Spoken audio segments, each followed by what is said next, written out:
Welcome to Positive People HR's awareness training on sexual harassment in the workplace. This training aims to ensure a safe and respectful workplace for all employees, customers, clients and contractors. By the end of this course, you'll be able to recognise what's meant by the term sexual harassment, understand the law surrounding sexual harassment as part of the Equality Act, know that inappropriate behaviour and comments occur both in the workplace and online, be able to identify unlawful and unwanted behaviour, understand your responsibilities, and know how to report sexual harassment. The areas that we'll cover today are an introduction to sexual harassment in the workplace, an employer's responsibility, the scope, who does it cover and in what situations, the definition of sexual harassment and the definition of victimisation, reporting sexual harassment, third-party harassment, and then we'll provide a summary. All employees deserve dignity and respect whilst at work. This means treating all colleagues fairly, valuing their contributions and recognising their inherent worth as individuals. It involves creating an environment where everyone feels heard, safe and appreciated, regardless of their role, background or opinions. When dignity and respect are upheld, it fosters trust, boosts morale and leads to a more positive, productive workplace for everyone. Sexual harassment is unlawful under the Equality Act 2010. Both employees and employers face serious consequences if sexual harassment is proven to have taken place. For employers, this can lead to employment tribunals where employers can be held vicariously liable for their employees' actions in order to pay compensation. There's no cap on compensation for discrimination cases, including sexual harassment. Employers can also face operational and reputational risks if sexual harassment is found to have taken place and they've not dealt with it in an appropriate manner. For employees, harassers, if an employee is found to have sexually harassed another, they can face disciplinary action, personal liability, which means they can be ordered to pay a personal compensation, and in severe cases, they can face criminal charges. The company has a zero tolerance to sexual harassment in the workplace and clear reporting procedures. All employers must have an anti-harassment policy in place, which should be communicated to employees, agency workers, contractors and volunteers. It should be implemented effectively, monitored and reviewed. The policy should reflect the work environment and be appropriate for all employees and contractors. The policy needs to cover harassment in the workplace and must also cover all workplace contexts and related activities. This includes harassment at work parties and gatherings, on training courses or at conferences. An employer's anti-harassment policy should include a commitment to zero tolerance of harassment, a statement explaining that sexual harassment is unlawful, a clear definition of sexual harassment with examples relevant to the specific workplace, a clear procedure for reporting harassment, the range of approaches for dealing with harassment from resolution to dismissal, and the details of consequences for those who harass. A zero tolerance policy for victimisation against anyone who has raised a grievance, information about support and advice services, which may include a whistleblowing helpline, information on who to contact to get information on the company's anti-harassment policy for those who are unsure where to find it. Sexual harassment in the workplace can happen to and occur between all gender identities, all ages, all races and people of all sexualities. An individual may be harassed by a colleague from the same team, a manager or supervisor, an employee from another part of the business, or a customer, client or a user of a service, a contractor, or anyone else who the victim comes into contact with at work, such as a cleaner or delivery driver. A company's anti-harassment policy applies to employees, agency workers, contractors and volunteers. It also covers behaviour within the workplace, at work events off-site and on digital platforms. Sometimes sexual harassment can come from an organisation's owner or someone in a position of power or influence, such as a line manager, a customer, client or user of a service. It's important to note that sexual harassment isn't always motivated by a desire for sex. While sex may be one cause of sexual harassment, other motivations are dominance, power and bullying. Sexual harassment can happen anywhere and at any time. For example, in person, someone might physically harass or assault an employee, make comments in front of them or behave in an offensive way around them.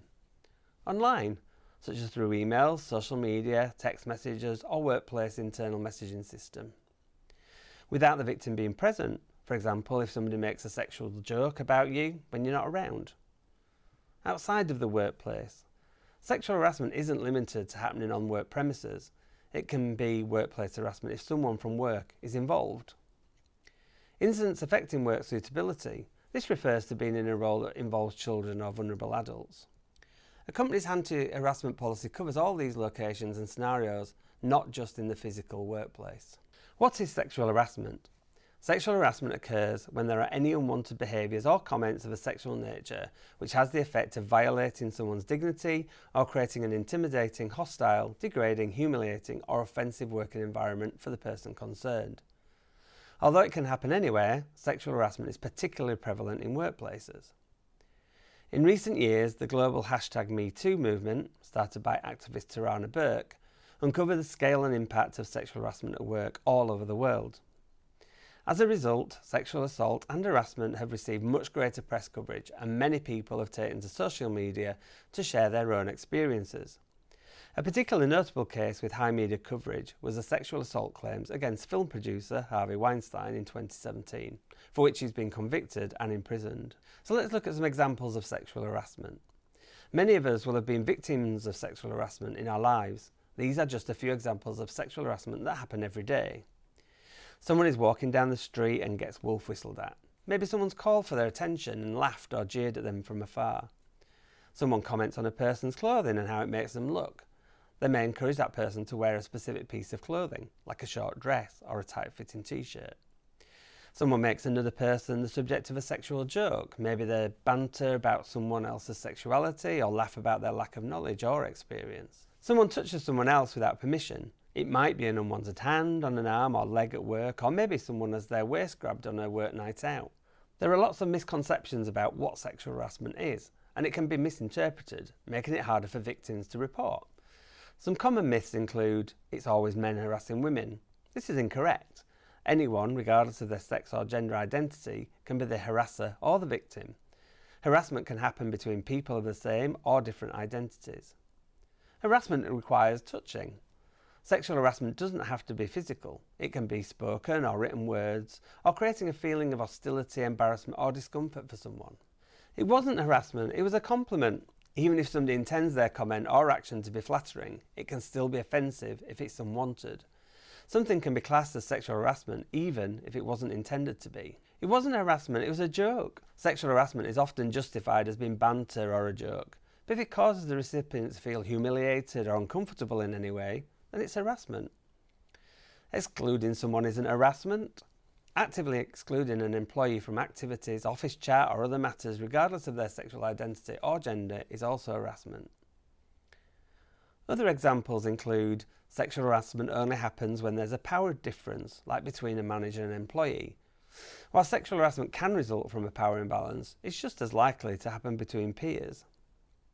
If I ignore the harassment, it'll stop. In most cases, the harassment is likely to continue if you try to ignore it, as you may be seen as an easy target with no threat of the person or people involved being reported.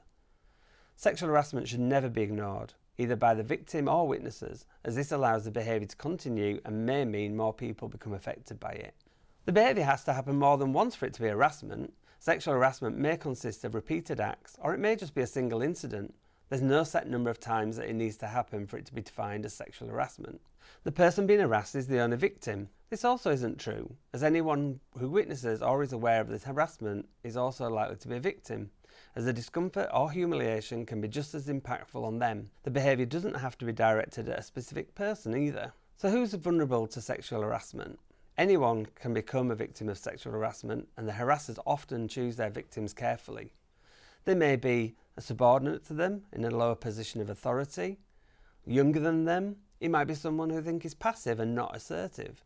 They perceive them to have a poor education and so naive, or have other areas of vulnerability such as disability. Let's look at examples of behaviour that can create an hostile environment. So public displayed pictures, images, screensavers, etc. of a sexual nature, the telling of obscene or sexual jokes or stories of a sexual nature, repeated touching of a sexual nature and the use of derogatory terms with a sexual meaning, emails, text messages and other communications with sexual material, anything else of a sexual nature that's unwanted by the recipient. Remember, sexual harassment isn't always about sex. At the core of the problem is often an abuse of authority. While peer-on-peer harassment exists, the dynamics of sexual harassment usually involve an aggressor who holds a position of power or a higher position than the employee. Repeat harassers often test out new victims with minor issues to see how they react. It's considered that there are 4 types of harasser behaviour. So let's look at the characteristics of perpetrators. So number 1, public versus private. Public, it's very blatant in public spaces, or overly sexual approach, attention seeking, and they want to seem powerful. However, private, they're more reserved, make remarks privately, only within earshot of the victim, and give impression of being conservative and reserved. Victims can end up in a my word against your situation. What about untouchable versus risk taker? The untouchable doesn't consider consequences of their actions and can be narcissistic, believe in control and too powerful to face punishments and reprimands. They flaunt sexual liaisons to show challenge of the system, and they may hold a position of authority as well. Whereas the risk taker, they know what they're doing is wrong, they fear punishment of their behaviour, but they get high from breaking the rules and immorality of their actions. Then we've got the seducer-demander versus the passive initiator. The seducer-demander uses their position to actively plot sexual encounters. They rely on quid pro quo tactic, use power of their position to facilitate sexual encounters. Whereas the passive initiator, they take advantage of a power imbalance and they make flirtatious comments, but they won't make the first move. The subordinate will make the first move, believing flirtation is genuine. They claim they didn't do anything wrong. They didn't start it. Finally, let's look at the sexual conqueror versus the infatuated. The sexual conqueror seduces many. They're interested in the number of conquests, not the individuals, and might not even be able to match a name to a face. The infatuated develops a crush on the subordinate. Attraction comes from them being lower in the hierarchy. They might chase someone higher up to improve their self-esteem. But the infatuated, and sometimes the victim, often have very low self-esteem and so use the relationship to make themselves feel better and more powerful. Sometimes sexual harassment is obvious, like explicit jokes being made or an explicit content being shared through emails, texts or social media without consent. However, it can be more subtle, and it's important this can be identified. Think about the following examples. An employer asks one of their workers if they had sex with their boyfriend last night, which intimidates and humiliates the employee, causing them to burst into tears. A hotel manager propositions a male member of her cleaning team. He refuses her advances, and she later denies him the promotion he was in line for. A bisexual male employee had a short-lived relationship with his straight female line manager. When he ended the relationship, the line manager told everyone on the management team about the male employee's sexual preferences. At the office Christmas party, a female employee grabs another female employee's bottom, then blames it on the alcohol, and just a bit of fun back at work next day. So what are the danger zone behaviours? Lots of behaviour gets justified by perpetrators as a joke, but what's important is how the behaviour is perceived, not how it was intended. Sexual behaviour is unwelcome wherever the person who's subject to it considers it unwelcome. There are 13 particular danger zone behaviours which may indicate sexual harassment to look out for. So there's inappropriate emails and sexual explicit internet use, including social media apps, comments on personal appearance, massaging, stroking and other touching, unwanted and repeated requests for dates, sexual jokes and innuendos, sexual explicit profanity, nicknames and stereotypes, invading someone's personal space, intrusive personal or sexual explicit questions, public displays of sexual explicit pictures, calendars, cartoons, etc., and spreading rumours about someone's sexual conduct, ridiculing someone's sexual orientation, suggestive looks, gestures or sounds. This list isn't exhaustive, but gives you an idea of things to look out for. So what are the risk factors? Male-dominated environments with women in typically male jobs, industries where sexual harassment is widely seen as part of the job, lone working and casual contracts. Let's look at the workplace culture. Having a positive workplace culture where everyone feels respected and supported is a simple way to reduce the likelihood of harassment taking place. An employee wants their workplace to be somewhere they're happy and enjoy coming to work. They want to feel valued, recognised and have clear lines of communication throughout the company. They want to feel part of a community. When these are achieved, the organisation has a positive workplace culture. Whilst the responsibility for creating a great place to work falls predominantly on the employers and managers, it's the responsibility of every employee to ensure they work and behave in a manner that's in line with the company culture and values. A good workplace culture means that everyone respects and values each other, People's differences and abilities are celebrated, not singled out. People feel part of a community. Sexual harassment and all other forms of discrimination and harassment won't be tolerated.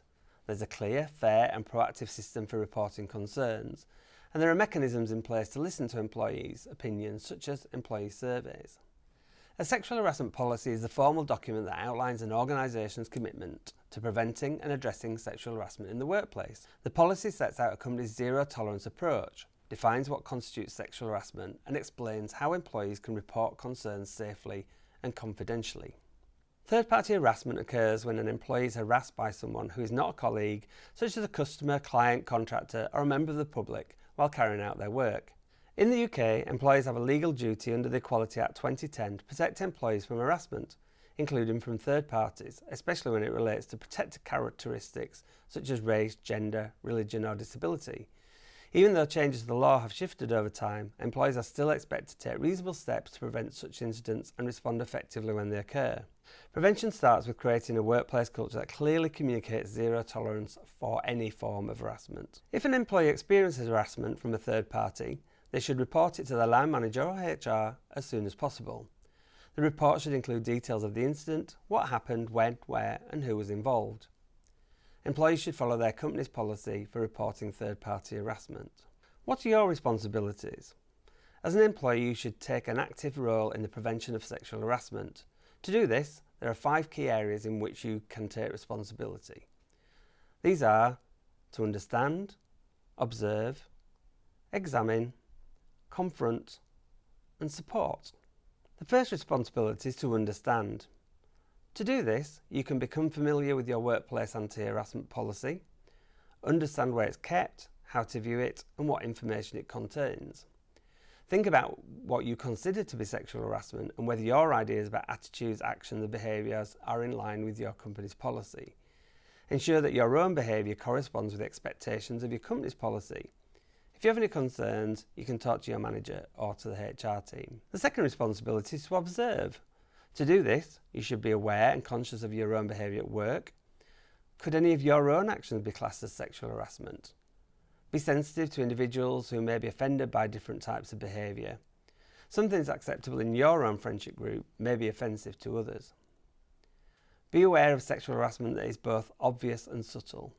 Don't ignore behaviours that feel wrong, no matter how small they are. Watch for and discourage sexual harassment behaviours that you see happening in the workplace. If you're unsure if a behaviour constitutes harassment, speak to your line manager or HR. After observation, the next step is to examine.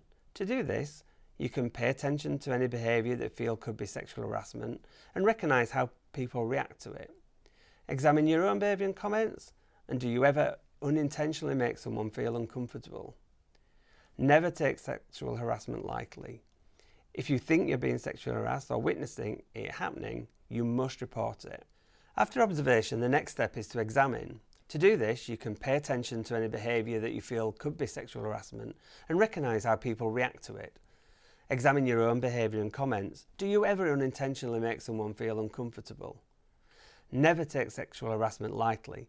If you think you're being sexually harassed or witness it happening, you must report it. The next step is to confront. It can be daunting to think about confronting someone and telling them that their behaviour makes you uncomfortable. If you don't feel able to speak to the harasser directly, then make a note of their behaviour and speak to your line manager about it. To confront, you can confront the harasser as soon as possible and as soon as you notice the behaviour or comment. Tell them that you or others find their actions offensive. Explain their behaviour affects both your and others negatively and that it's having an impact on your work. Be specific and tell them the particular behaviour, such as gestures or words, that you find offensive. Your final responsibility is to support. Offer your support to someone you know is being harassed and encourage them to talk about it and take action to stop it continuing. If you see or hear an incident of sexual harassment or it's causing a hostile working environment, offer your help to the victim. If the victim raises a complaint or grievance, then support them throughout their complaint process. Let's look at reporting sexual harassment. Some people don't report their experience of sexual harassment for lots of reasons. These can include they're not sure if the behaviour is sexual harassment, they're not sure how to report it, they're scared that reporting it will have a negative effect on their career, they feel nothing will change after it's been reported, so it's pointless to report it. They're worried about revealing their sexuality or gender identity, or they're scared no one will believe them, or they're worried others may belittle them for it. They're scared about backlash, and they're embarrassed by their behaviour or the situation. If a person believes themselves or another to be a victim of sexual harassment, then it's important for them to speak out. This could be if they've been subject to something themselves, seen something in the workplace, or overheard harassment happening to someone else. It also doesn't matter how minor the matter appears to be or who's involved. If an employee is being harassed at work, or a situation makes them or other employees feel uncomfortable, offended or humiliated, it should be reported. There are two ways to do this: informally and formally. The informal process would be to raise the concerns with a trusted senior colleague, inform the harasser of their behaviour as unwelcome, and discuss with the manager in a one-to-one meeting. The formal process, if the informal process doesn't work, would be to submit a written complaint to a senior manager or HR if you have one. Maintain records of incidents, dates, witnesses, etc. And there may be a temporary separation for the harasser during investigation. Please ensure you follow the company's policy for reporting. If a formal complaint is made, the manager will arrange a meeting to discuss the grievance in more detail. The complainant can be accompanied by a third party to the meeting. If the problem can't be solved using the company's formal grievance procedure, a claim can be made to the employment tribunal, although this should be a last resort. Many cases of sexual harassment go unreported to employment tribunals because people can't afford to cover the cost of a legal procedure. ACAS can advise on this, and legal aid from the UK government can be used to help with legal costs. Complaints should be reviewed within 5 working days, although the complaint should be acknowledged immediately. Investigations should be concluded within 10 working days. This is to ensure that complaints are dealt with in a timely fashion and reduces the stress for all parties involved. There's also a right to appeal a decision within 5 working days. Let's look at the definition of victimisation. Victimisation under the Equality Act 2010 refers to treating someone unfairly because they've made or helped someone else with making a complaint about discrimination or harassment.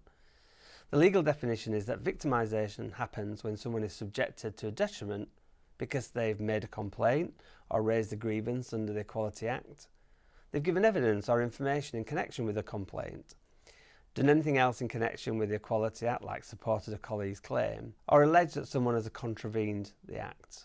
In plain terms, if someone reports sexual harassment or discrimination at work, or helps someone else to do so, and then they're treated badly as a result, that's victimisation. Some examples of victimisation include failing to consider someone for promotion because they've previously made a sexual harassment complaint, dismissing someone because they've accompanied a colleague to a meeting about a sexual harassment complaint, excluding someone from work meetings because they gave evidence as a witness for another employee as part of an employment tribunal claim about harassment. In summary, the company enforces a zero tolerance policy on sexual harassment under the Equality Act 2010, ensuring that dignity and respect for all staff. The organisation has the legal duty to prevent harassment, covering employees, contractors, volunteers and agency workers in all work-related environments, including digital platforms. Understanding harassment and victimisation. Sexual harassment includes unwanted conduct, inappropriate messages and physical advances, while victimisation refers to retaliation against those who report harassment. Reporting procedures. Employees can report harassment informally or formally. Investigation and outcomes. Complaints are reviewed within 5 days and concluded within 10 days with a right to appeal. And disciplinary actions may lead to dismissal, and training is provided to prevent future incidents. Bystander and third-party harassment. Employees are encouraged to intervene safely, support victims and report incidents, including harassment by clients, suppliers or the public. Thank you for watching this awareness training on sexual harassment, and you'll now receive a test to ensure that you've understood the content of this training. If you have any further questions, please talk to your line manager or a senior manager within the business. Thank you.